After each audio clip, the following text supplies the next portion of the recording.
survive.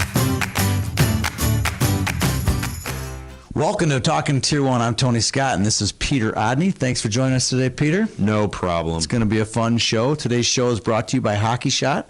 Hockey Shot's the #1 source in hockey training and skill-building products. They pride themselves in offering the best and largest selection of hockey training products in the industry. They're always looking to help players, coaches, hockey schools, and associations achieving their goals. Get into hockey training. All right, let's get right to it. Saw some great hockey in the EHF Columbus Day event for the Tier 1 Peewee Majors. It was an all Final Four of 2K Hubbers in the Final Four. It was a great event. Thanks to the people from Florida, I got a chance to see all of the games live streamed, the last 3 games. I saw the Florida Mid-Fairfield game, I saw the Florida South Shore game, and I saw the championship game there. Let's talk a little bit about what we saw first. A couple players I liked. I liked Brady Berard from the South Shore Kings. Yep, and my favorite player from the South Shore Kings, who we saw out in Buffalo a couple of weeks ago, is Austin Tasca. Yeah, he's a nice player too. The kid who stood out for me most and had the best weekend, or probably will have the most memories from the weekend, was Anthony Cale. He scored the game-winning goal for Florida in the semifinal game against South Shore. They were down by 3 goals twice to South Shore. Cale scores the game winner with 9 seconds left, and then gets the game winner to beat the Kings to send them to the championship game, where they defeated Team Maryland. A couple players from Team Maryland that I thought stood out were Pete Sterling and Jacob Vasa. All in all, a great event. Great shout out to Ryan Brindley and Coach Rafalski on a great weekend for the Florida Alliance, winning that tournament. Let's turn our attention now to the 14s. A lot of action last weekend, and we'll be talking a lot about what happened in Detroit at the Honey Baked CompuWare event. Yep. What happened there? Team Wisconsin won the Honey Baked event with a 3-1 victory over CompuWare. Now, this is the same team I saw 2 weeks ago play Shattuck. Real nice squad. This is also the same team that lost to the Minnesota Blades in the championship of the Fall Classic 6-1. So think about all of that. All those kids that are playing, going and doing all these Tier 1 things. A little group out of Minnesota is beating them all. So they're skull not so Minnesota little on this one. No, they're not. That Blades team was a really good squad. Saw the Blades. Let's go. I saw the Blades. The Shattuck play 2 weeks ago. A couple players that stood out for me. A kid from Long Island, New York, Hunter Rossi. He's their leading scorer. I thought homegrown talent Owen Baumgartner did really well. He's their 3rd leading scorer. He's playing forward right now for the Sabres. You know, we've seen Owen play just about everything but goaltender for Owatonna. But really big news for them. Shattuck also qualified for nationals. They beat a Minnesota Tier 1 team last weekend, so they'll be heading to nationals.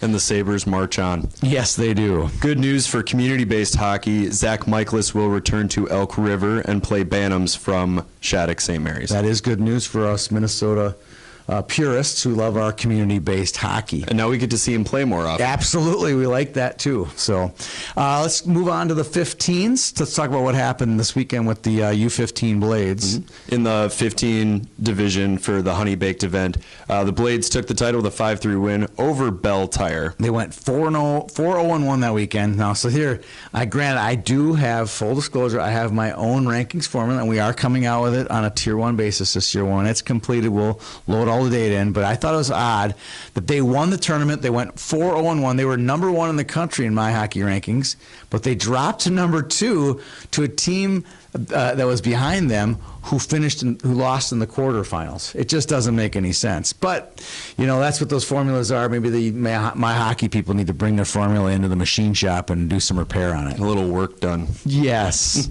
Moving on into the 16s, the Blades, again, playing well, beat Shattuck St. Mary's 4-3 to avenge an earlier loss. Tony, I read your story on that. It was a good game. Really good game. Made me sad that I missed it.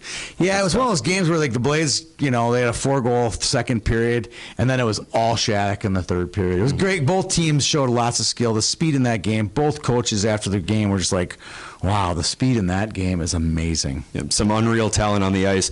The next time the teams play will be October 19th in Faribault. If you have a chance to see them both play, we highly recommend it. Absolutely. CompuWare won the Honey Baked CompuWare event. They beat Honey Baked in that event at the 16s. So we're kind of getting a real good feel for who the best minor midget teams are based on what we saw last weekend and these last couple weeks between the Blades and Shattuck.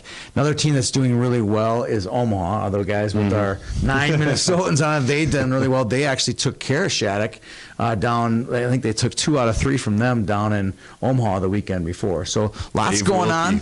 Yeah, Dave Wilkie is working the magic. It should be great. We have another show coming up in a couple weeks. We'll talk about Shattuck. We'll talk about the 05. We'll make some predictions on the 05 event out in Rochester, New York. So October Madness. Lots to talk about on the Tier 1 front as we head into the Minnesota regular season on the other side of our video broadcasting. Right. For Peter Rodney, we almost forgot. We almost forgot to make fun of someone. Best part of the show, I almost cut it off, is the boom roasted. Are you ready to go? I'm ready to be boomed and roasted. I'm ready to go. So my boom roasted this week, my Tier 1 boom roasted. So it's a really good boom roast. It's not a Tier 2, okay?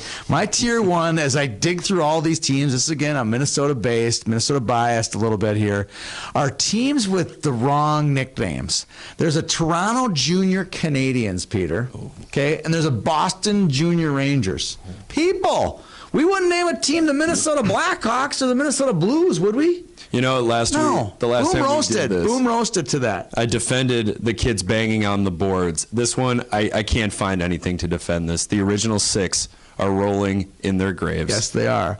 All right, let's end the show on a happy note. I'm going to name a couple players that I liked that I saw this week. Maybe you can shout out a couple too. Absolutely. I'm going to go Gavin. I said Ryan. Gavin Brindley from Florida Lions. That team won the EHF tournament in Boston this past weekend. He is the straw that stirs the drink when it comes to the Peewee Major division. I mean, what Gavin wants, Gavin gets. He's a one of a kind player. So my game puck goes out to Gavin Brindley. Yep. My game puck is going to go out to another 04 team, the Mid-Fairfield Junior Rangers, Frankie D'Ancona and Nicholas Capasso.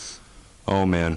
Great players. We wish they would have stuck around. They played only 4 games in the tournament and went home for academic reasons. So shout out to Mid-Fairfield on that one. Shout out to you, Peter. Another awesome performance on Talking Tier 1. Thanks, Tony. I'm Tony Scott. This is Peter Rodney. Have a good day.